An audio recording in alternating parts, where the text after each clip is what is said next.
တနေ့မှာကြီးမားအားကောင်းတဲ့စင်ကြီးတစ်ကောင်ဟိုးတောထဲမှာအိပ်ပျော်နေပါတယ်။အဲ့ဒီအချိန်မှာပဲကြွက်လေးတစ်ကောင်ပြေးလွှားဆော့ကစားရင်းစင်ကြီးရဲ့နှာမောင်းပေါ်ကိုတက်မိသွားတယ်။စင်ကြီးကနှာချေတဲ့အတွက်ကြွက်လေးဟာလေထဲကိုပြန်တက်ပြီးမြေပြင်ပေါ်ပြုတ်ကျသွားတယ်။စင်ကြီးကနိုးလာပြီးအသေးသားလေးငါ့ကိုနှိုးလိုက်တာကွာလို့ဒေါသထွက်လိုက်တယ်။သူ့ခြေထောက်ကြီးနဲ့ကြွက်လေးကိုဖိနှင်းဖို့ပင်လှုပ်လိုက်သေးတယ်။ကြွက်လေးကတဆက်ဆက်နဲ့လွတ်ရာကိုပြေးပြီးစင်မင်းကြီးကျေးဇူးပြုပြီးခွင့်လွှတ်ပါ။တစ်ချိန်မှာကျွန်တော်တင့်ကိုအကူအညီပေးနိုင်ပါသေးတယ်လို့လျှောက်ထားတယ်။စင်ကြီးကဟာဟာနဲ့ရေမောပြီးဟဲ့ငါလောက်ကြီးတဲ့စင်ကိုမင်းလိုအသေးသားလေးဘာကူညီမှလဲလို့ပြောကာကြွက်လေးကိုထားလိုက်တယ်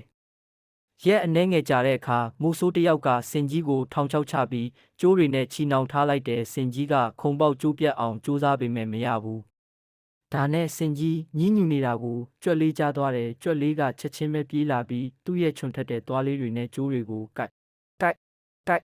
ကျိုးတွေဖြတ်ပေးလိုက်တယ်